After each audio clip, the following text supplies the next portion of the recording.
Saludos amigos, ¿qué tal? Aquí estamos listos para llevarles su programa Revista del Comercio TV, hoy sábado 29 de abril del año 2018. Muy buenos días, Manuel Rodríguez. Buenos días, hermano, ¿qué tal? ¿Cómo va todo? Bien, bien, bien. Y el país que siempre nos sigue como cada sábado por aquí.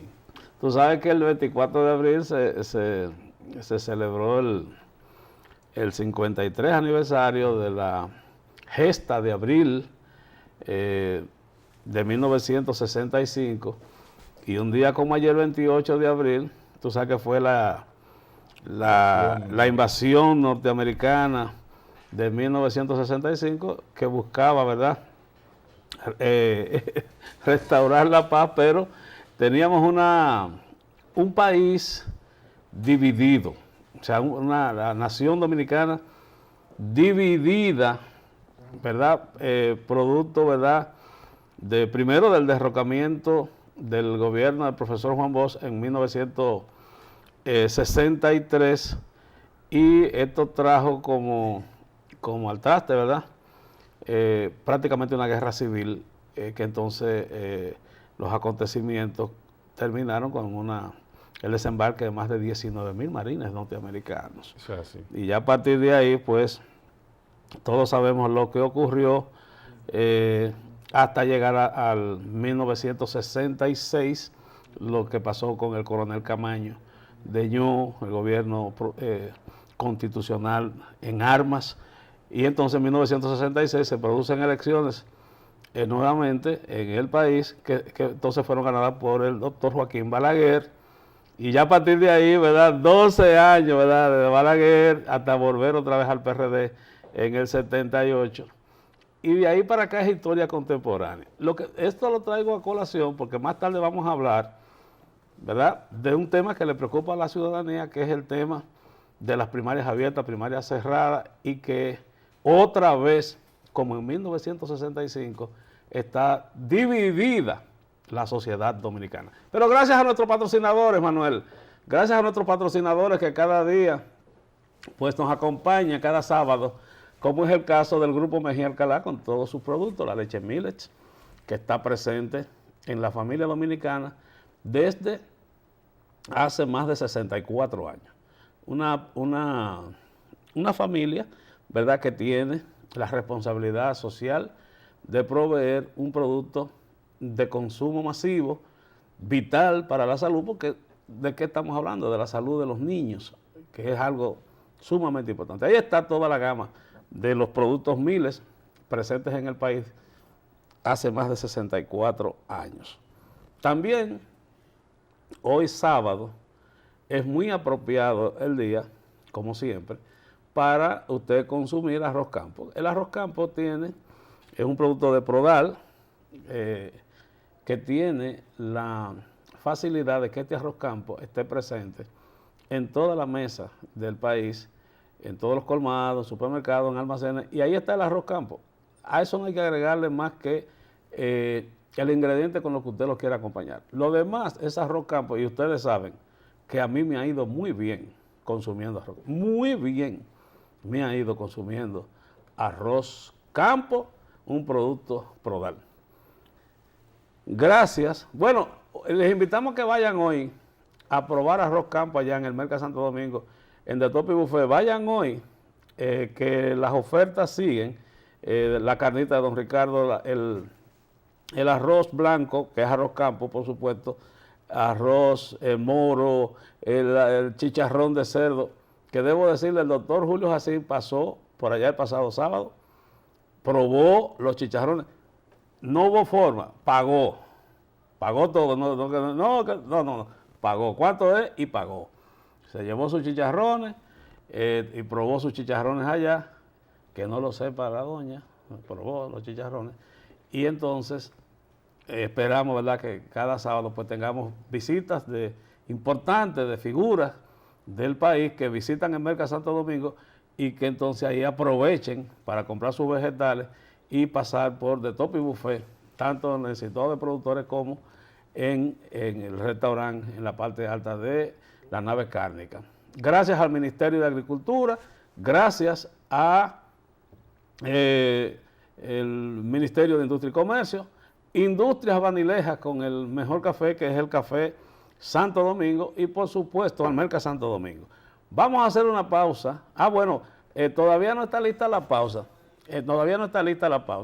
Pero antes de irnos a la pausa, Manuel, tú sabes que tratábamos el tema, decíamos de cómo estaba dividida la sociedad dominicana. Tú sabes, en 1965, con el ajusticiamiento de Rafael Leónidas Trujillo y con la llegada de la democracia en 1962, que se celebran elecciones libres, esto no duró mucho. Como dice, más duró una cucaracha en un gallinero que la mal llamada democracia que se logró con esas elecciones del 20 de diciembre de 1962, que fueron ganadas por el Partido Revolucionario Dominicano con Juan Bosch a la cabeza. Entonces, nosotros queremos hablar de esa situación que en ese momento había, pero cómo contrasta con la situación que estamos viviendo hoy los dominicanos ante la disyuntiva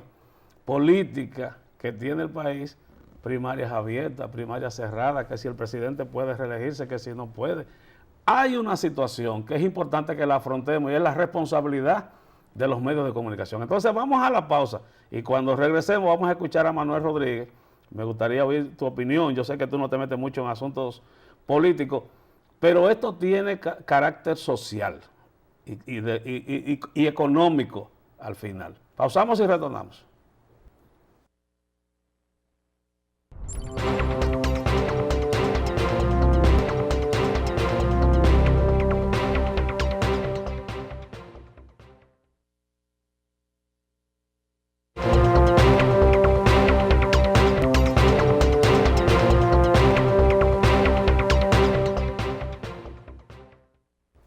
Bueno, señores, estamos de regreso. Su programa Revista del Comercio. Se va el mes de abril, comienza el mes de mayo. Felicidades a todos los trabajadores que el día 1 se conmemora en el país el Día del Trabajador. El lunes es feriado. Por ese motivo, el lunes 30 es feriado por ese motivo, pero el martes 1 los trabajadores están de fiesta y nosotros felicitamos a todos los trabajadores. Y aquí a los muchachos del canal hay que celebrar su día. Manuel Rodríguez. Sí, buenos días, Ricardo. Así mismo es, nos sumamos también a las felicitaciones del Día del Trabajo a todos los muchachos de esta planta televisora y del país. Y bueno, Ricardo, tú me haces la pregunta de la situación que estamos viviendo hoy, parecidas como se había vivido en nuestro tiempo, ¿no? Partiendo del primer ensayo democrático. Salvando solamente la diferencia de la violencia que en este momento no tenemos. Gracias. Porque el contexto era diferente. Bueno, en el año 63 es el primer ensayo democrático con Juan Bosch al poder. Y entonces ahí se inició lo que quizá todavía estemos viendo, de que ese cambio abrupto del gobierno de Juan Bosch determinó también hasta cierta forma el tipo de vida que tenemos hoy día. Recuerden que el año 63, cuando inició con una nueva constitución, con un nuevo mandato el presidente de ese momento, entonces ya se entendía que el país iba a llevar a otro rumbo y evidentemente el golpe de Estado cambió en gran medida ese rumbo hasta el día de hoy. Después, en el año 78, estaba dividida la sociedad. También recuerden que estuvo dividida también un tiempo. Y entonces hoy día también nos estamos viendo una situación de que está dividida la sociedad. Básicamente el tema es político ahora. El tema político desde el campo, por ejemplo, de dos visiones en torno a la imposición de un sistema político de primaria abierta y primaria cerrada. Que lo correcto sería que a los partidos se les deje evidentemente la opción de cómo elegir a sus candidatos. Sin embargo, es el debate hoy día. La sociedad dominicana está dividida, pero yo creo que ahora es dividida diferente a como lo tuvo en el anterior. ¿Por qué? Porque ahora hay una gran mayoría que entiende que no se debe de imponer algo específicamente a los partidos políticos, porque eso va a cambiar lo que es ya la forma del procedimiento de los partidos y además pudiese debilitar los partidos. Pero hay un detalle importante, Ricardo, que quiero anunciar aquí con ustedes, y es lo siguiente. No hemos limitado solamente el tema de la parte de la primaria, del daño que le pudiese hacer al sistema de partidos políticos si se aprobase una primaria abierta, pero yo me voy a referir al tema económico también, que es otro elemento importantísimo. ¿Qué pasa con el tema económico? Miren, la Constitución Dominicana en su artículo 237 establece que para usted aprobar una ley debe primero identificar los fondos de la cual usted va a hacer uso de esa ley que se va a aplicar, ¿tú me entiendes? El problema es lo siguiente. Si se aplica la aprobación de la primaria abierta y se hace ley, entonces hay que identificar los fondos. Entonces, de acuerdo a lo que dijo el presidente de la Junta Central Electoral, son 5.600 millones, más o menos el parámetro estimado de él. Pero 6.600 en esa primera etapa, que serían ya una elección interna, sin contar evidentemente lo otro. Y él habló también de 4 posibles elecciones en un año, ¿no?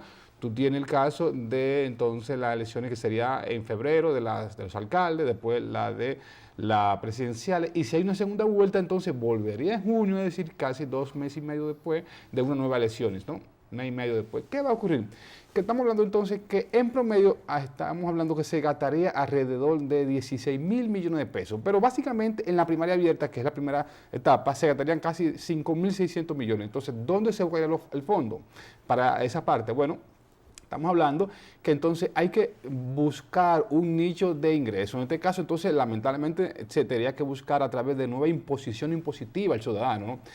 ¿Por qué? Bueno, porque es una ley nueva, no están los fondos identificados, pero además también tenemos el caso de que el gobierno arrastra un déficit fiscal también, que en este año estaría por alrededor de 2.3, 2.4. Así es. Entonces, todo eso presiona la finanza. Y entonces, esa es la gran pregunta que uno se hace. No sabemos cuál sería la intención entonces de no solamente imponer la primaria abierta, sino cómo entonces se buscarían esos fondos. Si se buscaría entonces internamente en el presupuesto, entonces estamos hablando que hay que buscar 5.000 millones de pesos que se dejan de erogar en otras áreas. No sé si sería en educación, no puede ser porque es una ley, no sé también si sería también ya en las instituciones públicas también, que ya también es una ley. Entonces, habría que modificar también lo que es el presupuesto o buscarse entonces ya lo que es un financiamiento a través de un préstamo internacional también, que es otra modalidad que sería también imposible, ¿no? Porque entonces estamos hablando que estamos buscando un préstamo para poder hacer una situación de primaria. Yo pienso que lo correcto sería, evidentemente, que tratar de dejar las cosas que sean los partidos, que decidan sus candidatos, y entonces ya así no hay que erogar esa cantidad de dinero y además le quitamos a la Junta Central la presión. Yo pienso que sería eso lo loable. Ahora vamos a esperar qué va a ocurrir en los próximos días en la Cámara de Diputados con la decisión de los diputados. Que es como la Junta Central Electoral en el proyecto de ley de partido que sometió al Congreso, entiende, o sea, en el proyecto de ley de la Junta dice que los partidos pues deben tener la potestad de escoger la forma de cómo van a escoger sus candidatos. Y eso ha sido así, porque aquí ha habido momentos en que los partidos, todos, han utilizado el sistema universal para la escogencia de sus candidatos con el padrón de la Junta Central Electoral. Lo ha hecho el Partido Reformista, lo ha hecho el PLD, lo han hecho, todos los partidos lo han hecho, de escoger sus candidatos, ¿verdad?, de acuerdo a como el criterio del partido. Ahora, decía alguien ayer, escuchaba a alguien que decía, miren, la democracia es buena y a mí me gustaría como ciudadano poder tener acceso a escoger a los candidatos de un partido determinado para un torneo electoral. Y entonces le decía a otro ciudadano, a la persona que escribió ese Twitter, le decía, pero mira, yo quería ir a votar a las elecciones del Club Los Prados, pero me dijeron que tenía que ser miembro.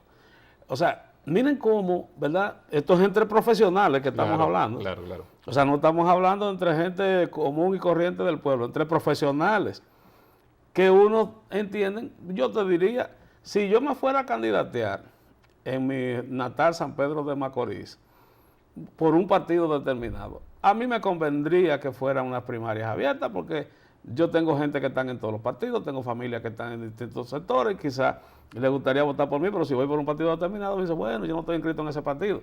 Es verdad. Ahora, yo particularmente no veo forma alguna todavía en este país de que se pueda organizar de manera simultánea el mismo día unas elecciones con primarias abiertas en 26 partidos que tiene el sistema político dominicano. Yo no veo, o sea, yo no lo veo. O sea, a mí particularmente, ¿quién soy yo? Pero a mí hay que convencerme de que eso es posible. Yo no veo forma, independientemente. Yo no sé por qué estos dos líderes del Partido de la Liberación Dominicana, el presidente Danilo Medina y el presidente del PLD, Leonel Fernández, que siempre supieron ponerse de acuerdo en todo. ¿Cómo carajo no se han podido poner de acuerdo en eso y sentarse a ver una visión de país como siempre lo han hecho y que se hayan dejado enredar tal vez por la tosudez de uno, por la influencia de otros, por gente que quizás tenga ciertos temores de abandonar el poder o gente que tiene mucha ambición por llegar al poder? Fíjense que no estoy asumiendo una posición en favor de nadie.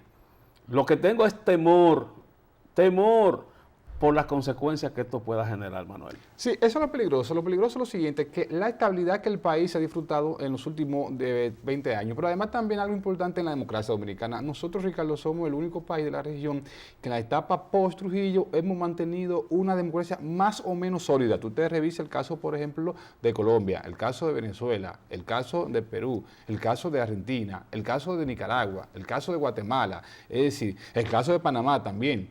El caso de Haití también, que lo tenemos recientemente allá atrás de nosotros. Es decir, que tú te buscas la democracia de esos países y de una u otra manera han estado en los últimos 30 o 40 años mucha inestabilidad. En el caso de nosotros, somos el país de la región que más estable ha estado. Por eso nosotros, cuando tú analizas el perfil de la sociedad dominicana hoy día, desde el punto de vista del consumidor, de la edificación, de la sociedad en sentido general, y la comparas hace 40 años, es totalmente diferente. Es por eso.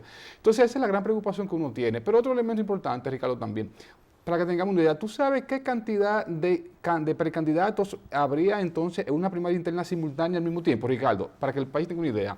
Entre los regidores, entre los candidatos a diputados, entre los senadores, los vicealcaldes, la junta también del distrito, que irían también ese paquete. Las juntas municipales, sí. Estamos hablando que tendríamos un país de alrededor de 320,000 participantes buscando un puesto electivo. Eso sería una locura.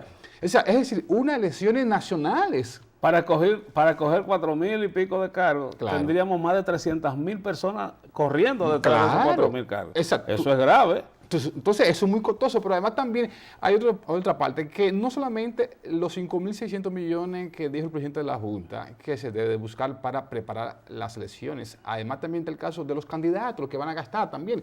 Y además otro elemento importante, le abriría la puerta también a muchas personas de dudosa reputación en materia de económica, narcotráfico, por ejemplo, o de corrupción, que decidiesen participar en un partido político para poder limpiar su fortuna.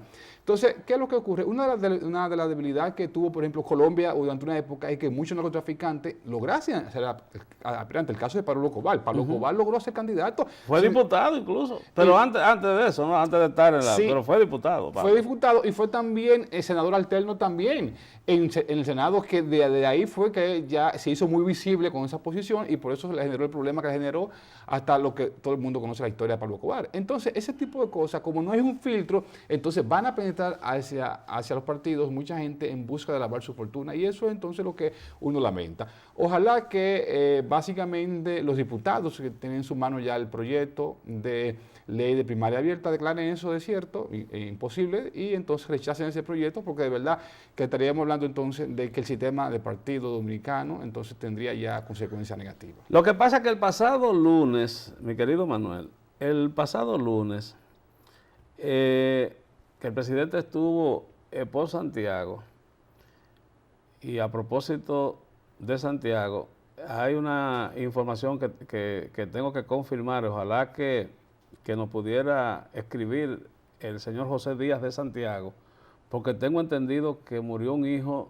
de Nelson Díaz, que es el propietario de uno de los canales de televisión de Santiago, de Telecontacto, el canal 57. Entonces tengo como la duda, todavía no tengo la información, ojalá que me llame José Díaz para que me confirme cuál es la situación que hay con su sobrino y un hijo de Nelson, que tengo entendido que falleció en los Estados Unidos.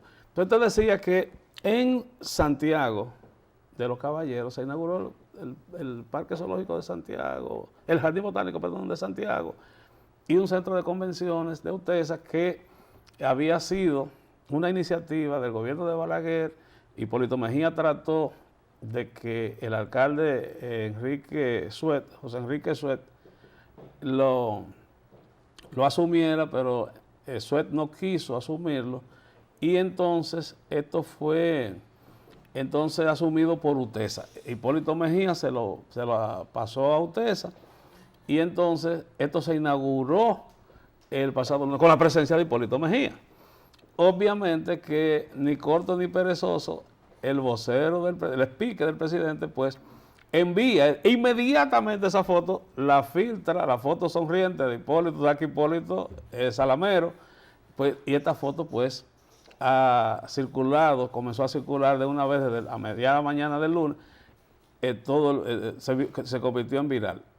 Posteriormente a eso, se ha puesto a circular un video donde Hipólito Mejía decía anteriormente, ahí está la foto, que está, y miren a Príamo ahí, de UTESA, Hipólito y Milagro habían enviado una carta pidiendo primarias abiertas. Hipólito, han puesto a circular también ese video. O sea, todo eso es parte, ¿verdad?, del entramado que se ha estado discutiendo para que esto se discuta, para que cuando llegue al Senado y los parciales del presidente Mejía voten en favor de primarias abiertas, a nadie le sorprenda.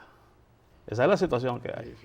Bueno, llegó la licenciada Erika Sánchez, entonces vamos a hacer una pausa, ¿verdad?, para que ella pueda entrar al SEC, volviendo a felicitar a los trabajadores, ¿verdad?, en su día. Qué pena que todavía no tengamos el código laboral concluido, las modificaciones al código laboral. Qué pena que eso todavía esté en el Ministerio de Trabajo sin concluir.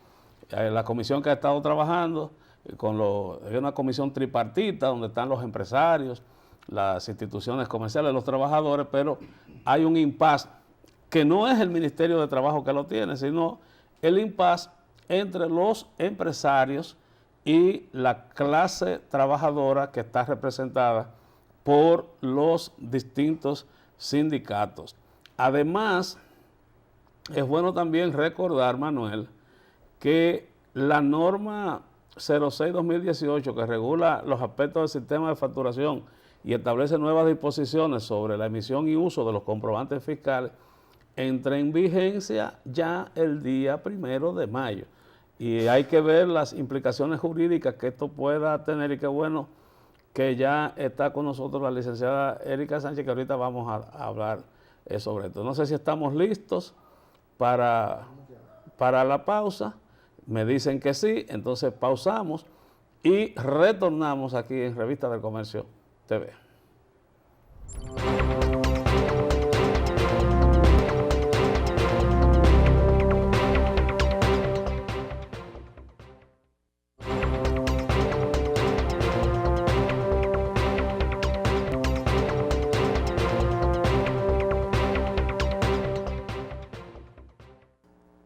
Bueno, la licenciada Rosa Dinora Peña Costa, que dirige el programa La Voz de la Mujer, está en Conexión La Voz de la Mujer, está invitando a una conferencia que tiene el próximo martes a las 9 de la mañana en los salones de Claro, ahí en la John F. Kennedy, a las 9 de la mañana, en donde vamos a tener ahí charlas magistrales con respecto al papel que juega la mujer. ¿Qué queremos nosotros de la mujer? Los hombres, ¿qué queremos? Eso lo vamos a ver ahí ese día a las 9 en el Salón de Actos de Claro, ahí en la John F. Kennedy. Buenos días, licenciada Erika Sánchez. Hola, muy buenos días, don Ricardo, Manuel y el equipo que nos acompaña y el público también que nos da la oportunidad de ser parte de sus hogares. Bueno, en el día de hoy yo quiero venir un poco a favor de los trabajadores.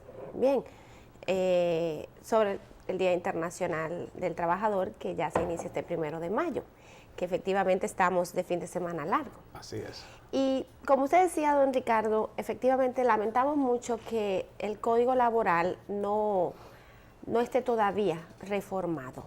Y efectivamente la lucha con el Código Laboral consiste en que se le quieren privar de derechos a muchos empleados. Pero es importante señalar que esa privacidad de derecho no es para mal, es para poder sostener a las empresas que actualmente, pues ese pasivo laboral tan fuerte, y como la ley del Código Laboral es tan fuerte a las empresas, ¿verdad?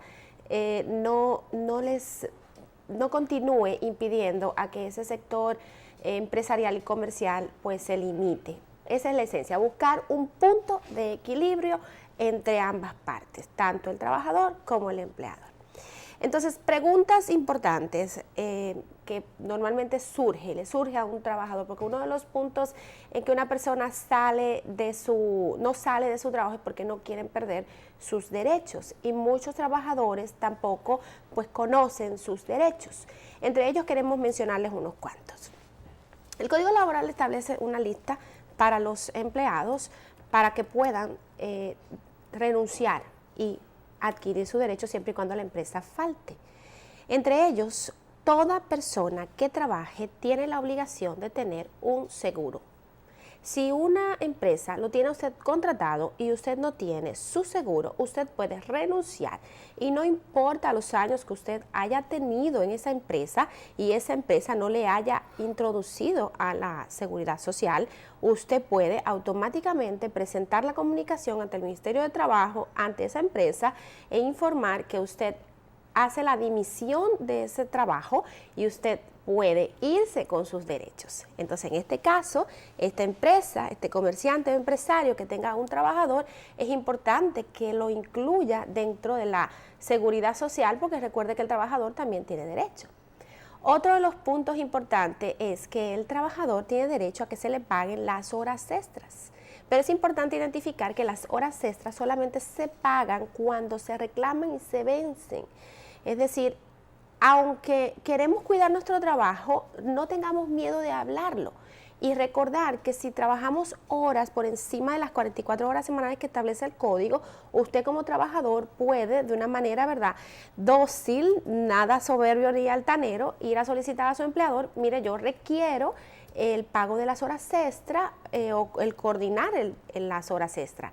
Y también puede hacer la dimisión siempre y cuando ese trabajador tenga la intención de irse, pero resulta que no quiero dejarle mis derechos, y puede hacer la dimisión presentando la renuncia con ese motivo de que la empresa no le paga las horas extras. Estamos hablando de horas extras, estamos hablando de seguridad social, de seguro, y también otro punto importante: muchas empresas cambian de domicilio. Cuando esas empresas cambian de domicilio, es opción del trabajador mudarse junto con la empresa. La empresa no puede obligar al trabajador a que éste se vaya a su nuevo domicilio. Y si la empresa no se pone de acuerdo con el trabajador pues también puede presentar la dimisión y adquirir sus derechos. Es decir, usted se está dando cuenta, don Ricardo, cómo el código protege al trabajador, y no solamente hay una protección directa al empleador o a la empresa misma. Estos son solo 3 puntos, pero hay muchos puntos más donde el trabajador tiene un sinnúmero de derechos, en donde puede requerir la dimisión a la empresa y irse con sus derechos, quedando vulnerada la empresa, ese comerciante o ese empresario. Pero hay algo que me gustaría, Manuel, con respecto a ese tema, ¿verdad? Porque nosotros somos obviamente pro los trabajadores, a pesar, ¿verdad?, de que también protegemos a la clase empresarial de la que venimos, pero entendemos que los trabajadores son los brazos, la cabeza, el cuerpo de cualquier empresa. La columna vertebral de cualquier empresa. Ahora, ¿qué pasa? Que nosotros en el año 2001 establecimos una ley de seguridad social. Y dentro de la ley de seguridad social se sometió, está contemplado en la ley, lo que se llama el seguro de desempleo, que deben tener acceso a los trabajadores, Manuel. Entonces, seguro de desempleo, que no estamos descubriendo el agua tibia, sino que eso existe en otros países, que usted quedó sin empleo y el gobierno, o sea, una empresa quebró, lo que fue, tuvo que despedir, y tiene un tiempo para pagándole el salario mínimo hasta que usted aparece otra vez que en el sistema de la tesorería de la seguridad social que ya está trabajando, automáticamente dejan de pasar esa subvención por el seguro de desempleo.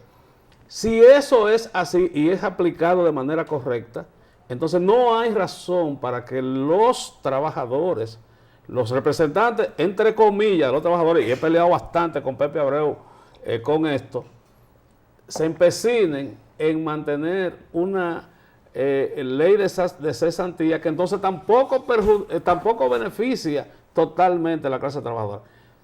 Y el compromiso era que una vez aprobada la ley de seguridad social, la cesantía se iba. Ese era el acuerdo que había, Manuel. Entonces, en este país da demasiado brega ponerse de acuerdo, entonces se empecinan y trancan el juego. Esa es la situación. Y por eso está parado la modificación del Código Laboral. Porque así, eso fue una lucha donde los trabajadores, me cuenta la historia y muchas personas que lo vivieron, en donde antes el trabajador no tenía derechos y ahora mismo que le quieran quitar la cesantía, ellos se sienten, ¿verdad?, que le están quitando todo lo que viene siendo la base principal de ellos. Porque ellos están pensando en la liquidación. ¿Verdad? En la liquidación. Lo que pasa, ¿verdad? Están pensando en la liquidación. Que, por ejemplo, en la década de los 90 y parte del 2000 inició en la Latinoamérica una serie de reformas en la parte laboral. Y nosotros fuimos de los últimos países que asumimos esa reforma, que incluye evidentemente lo que es el seguro de desempleo. Entonces, esos países que han asumido esa reforma, nosotros no hemos quedado atrás. ¿Por qué? Porque se ha dado el debate de que el sector laboral entiende que hay algunos beneficios que se le está quitando y entonces una parte de un seguro es por 6 meses, al cabo de 6 meses tú no consigues el empleo, te quedas sin los beneficios y entonces tú pierdes los años ya retroactivos de empleo en la empresa. Vamos a suponer, si yo tengo 30 años en una empresa trabajando y entra en vigencia la ley, evidentemente yo me rijo por el nuevo procedimiento legal. Es el gran problema que hay, por eso que la parte laboral no ha querido ceder. Pero también hay el elemento y es que eso arrastra a otros procesos. ¿Cuáles son esos procesos? Bueno, de que hay cesantía, seguro de maternidad, todo ese tipo de cosas que están en la mesa del debate y entonces evidentemente no se ha asumido como tal. Yo creo que lo que hay que obedecer a que los dos sectores, tanto el patronal como el laboral, se sienten sobre la mesa a negociar sinceramente el proceso, porque hay un detalle también. Desde el punto de vista patronal, tú entiendes que hay algunos gastos que son muy altos en las empresas, por ejemplo, que te presionan, pero tú buscas esos gastos por otra vía, no por la parte laboral, ¿no? Por ejemplo, tú tienes aquí en el país de que si tú tienes una empresa debes tener lo que es una planta eléctrica, de que un sistema ya alterno también de servicio de seguridad. Son gastos que tú tienes, que no te lo da evidentemente el Estado, no te lo cubre, pero sin embargo, si tú te vas a la parte ya laboral como tal, hay algunos gastos adicionales. Entonces yo pienso que ese sería el dilema. Ahora, ¿dónde está el otro punto? Es que yo creo que se debe de asentar sobre la mesa que el gobierno asuma su posición, porque también la Constitución le da al gobierno la opción de tomar una decisión. El problema es que el gobierno tampoco quiere tomar la decisión ni a favor ni en contra de un sector, ¿eh? Y se ha quedado en el centro del debate. Entonces. Esa es la realidad. ¿Y sabe quiénes son los que ahora mismo están dando el seguro del desempleo? Los bancos. Cuando usted va a adquirir un servicio, le pregunta si usted es empleado privado o es un empresario y ahí la adquieren y le colocan un seguro. Si usted se queda sin trabajo, le pagan parte del préstamo, ¿verdad? Y le dan una cuota establecida. Es decir, los bancos están asumiendo de manera privada ese beneficio a los trabajadores. Hemos visto mucha gente que, por ejemplo, que por alguna razón, por ejemplo, la licencia médica, una licencia médica porque la persona, ¿verdad?, está en un tratamiento, etcétera, etcétera. Pero también hemos visto diagnósticos que han obligado a una licencia permanente, que el tipo no puede ir a trabajar y la tesorería de la Seguridad Social establece que ese individuo se le tenga que seguir pagando. O sea, eso está contemplado. O sea, hay una serie de ventajas que tiene la Ley de Seguridad Social que yo entiendo que hay que apostar a eso. Y que lo único que yo veo que flaquea en todo esto es lo de la ley de pensiones y jubilaciones, que las AFP te cobran y al final, cuando esto venga a arrancar, entonces ahí no vamos a tener un verdadero sistema de pensiones que ciertamente pueda apoyar, a beneficiar a los trabajadores, porque lo que le va a tocar en 30 años, ya después de haber estado pagando, no es ni un 20 ni un 25% de lo que la gente gana. Entonces, todo esto hay que revisarlo y todo esto hay que verlo, pero yo... Sobre ese punto que usted mencionaba, don Ricardo, es importante identificar que la parte de la licencia médica solamente se contempla 6 meses y que la licencia se empieza a pagar a partir de los 4 días. Y sobre la parte de la maternidad, Manuel, que mencionabas, la empresa debe pagar el 50%, cuando antes de la modificación del Código Laboral, o mejor dicho, de la Ley de Seguridad Social, el Código Laboral no establecía que el trabajador, el empleador pagara las licencias. Es decir, y ahora sí la tienen que pagar. Y sobre la maternidad social es el 50% que se tiene que pagar la empresa. Es decir, es un pasivo. Sí, es un pasivo. No sé si me da tiempo a entrar algo jocoso que se presentó dentro del mismo punto laboral. La Constitución de la República Dominicana establece la unión libre. El Código Laboral establece unas licencias de permiso al trabajador cuando se casa de 5 días. Resulta que como la Constitución establece lo que viene siendo la unión libre, un trabajador que se vaya a unir, ¿verdad?, a mudar junto con la persona, pues a esa empresa le va a solicitar sus 5 días. ¿Esto es legal o no es legal? Bueno, ese es un tema para discutirlo la semana que viene. Vamos a ver, porque verdad, yo creo que sí. Porque constitucionalmente la unión libre existe, Existe. ¿verdad?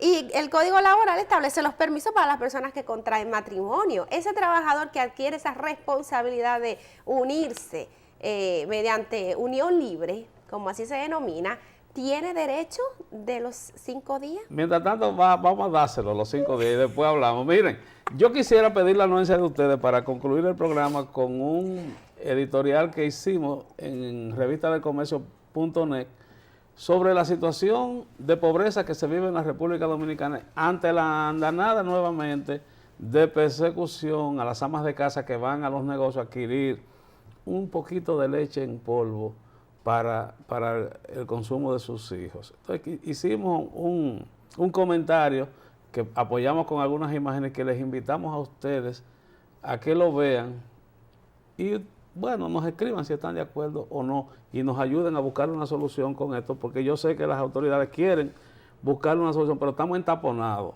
en eso y lo que se está haciendo de manera selectiva y está haciendo mucho daño a la clase consumidora. Los dejamos con ese video y nosotros nos vamos la semana que viene. Ojalá que podamos, ¿verdad?, tener, ¿verdad?, tantos temas como tenemos con la licenciada Erika Sánchez y ver cuál ha sido el comportamiento de los comprobantes fiscales, Manuel, y el resultado de esta y vamos a hablar de las sanciones. Y de las sanciones. El resultado ¿Cuáles son las consecuencias de no haber hecho su solicitud? Nos vemos la semana que viene. Yo quise traer algo que escribimos para lo que sería una nota editorial de revistadelcomercio.net.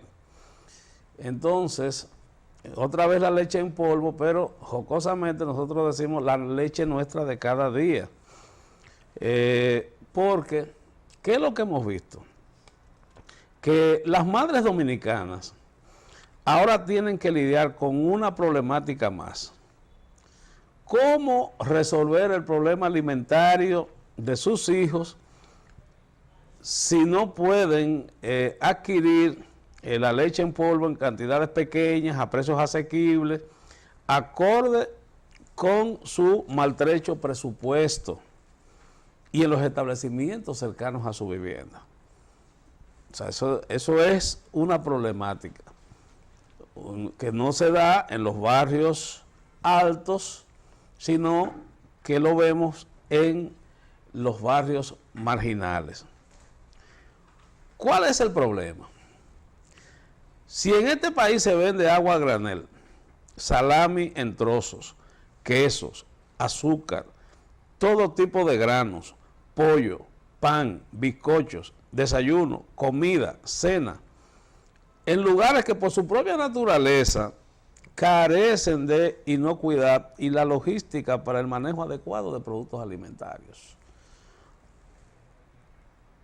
Entonces, pero ¿cómo coartar a la población que vive el día a día, minuto a minuto y peso a peso?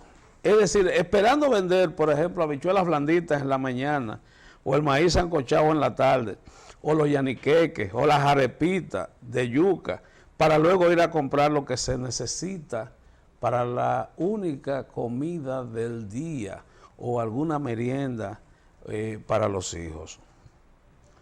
2 libras de arroz, media libra de salami, 20 pesos de aceite, 5 pesos de salsa, 15 pesos de ajo y cebolla, media libra de azúcar, 3 unidades de pan, 20 pesos de leche en polvo, un sobre de café o 2 tablas de chocolate, representan un presupuesto de 201 pesos, por ejemplo, para una familia. ¿Y qué se está resolviendo con esos productos que hemos mencionado ahí? Por lo regular, la ama de casa, que es clienta de ese establecimiento comercial, un colmado que le queda 2 esquinas a 2 o 3 casas de su casa, de esos 201 pesos le dice, toma 150 y apúntame los 51 hasta que llegue fulano, refiriéndose al esposo, que pudiera ser un chiripero, un motoconcho, o cualquier tipo de ciudadano que sale a buscársela por la mañana en cualquier cosa, un mecánico, en un taller, un obrero, lo que sea. Entonces, escenas como esta las vamos a ver a diario en los distintos colmados, en cualquier barrio pobre de la República Dominicana, donde la canasta básica más barata, según el Banco Central, está por encima de los 13,000 pesos y que ha estado subiendo, lo que ha dicho el Banco Central. Para gente que su producción básica muchas veces no llega ni siquiera a la mitad de lo que cuesta ese salario, esa canasta básica del primer quintil, como se le llama profesionalmente, y que suena tan bonito hasta que usted no se ve dentro de eso y que entonces usted no tiene los recursos para usted darle el pan a sus hijos.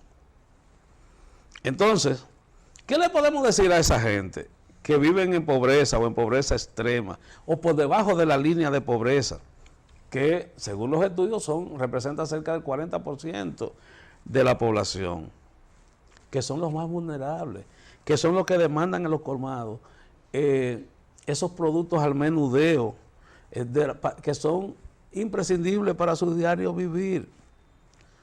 Pero no solamente porque es lo que quieren, es porque no pueden pagar más. Entonces, ¿qué le vamos a decir a esa gente? ¿Por qué sancionar?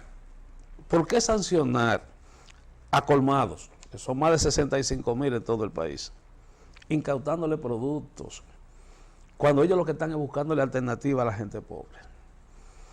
Y sobre todo, sin antes de buscarle una alternativa de subsistencia, tanto para ellos como para la población dominicana.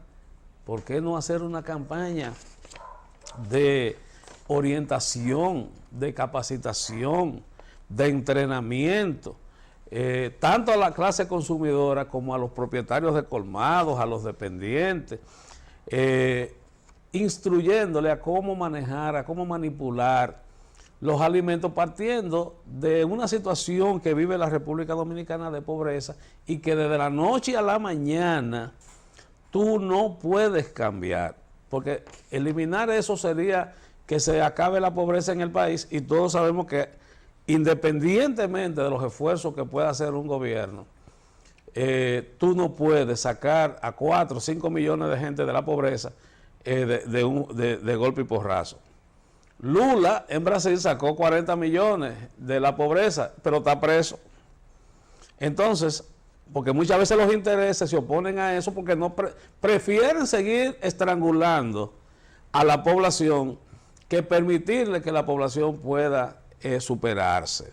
Entonces, muchos comunicados en la prensa, muchas noticias, pero al final no se está buscando con exactitud resolverle el problema a la gente de una mala nutrición, ¿verdad?, que vivimos, tanto para los niños como los adultos, que no tienen la culpa, señores, no tienen la culpa de la deuda social que gobierno tras gobierno se viene acumulando y que no hay forma de saldarla, por más buena fe que pueda tener un mandatario. Viene y puede apalear, como lo ha hecho el presidente Danilo Medina, que no hay dudas de que se ha esforzado muchísimo en tratar de mejorar las condiciones de vida de muchos ciudadanos, pero es insuficiente aún. Es insuficiente aún. Entonces, si vamos a combatir, por ejemplo, la venta de leche en polvo al detalle, vamos a buscarle una alternativa. O sea, que eso no se haga de manera selectiva. Lo hemos dicho una y otra vez. Nosotros hemos visto cómo los colmados, es verdad que tienen los productos, y es verdad que tienen la funda o la cubeta, o algunos le empacan. Eso es verdad. Ahora, tú lo quitas hoy, se la incauta hoy, y mañana, a los 3 días, vuelven otra vez porque la población lo demanda. Y como la población lo demanda, tú no puedes evitar que esto siga ocurriendo. Los aplaca hoy y mañana vuelven. Lo peor es que mientras se ataca, por ejemplo, a una marca determinada de leche, se permite que otras se introduzcan aprovechando la brecha, y entonces para que el problema no se acabe, para sancionar y finalmente arrebatar lo que se interesa, que es el mercado. Entonces no utilicemos la salud de la gente precisamente para arrebatar mercados. Más bien, toca la hora de buscar soluciones. Al que le sirve el sombrero, que se lo ponga.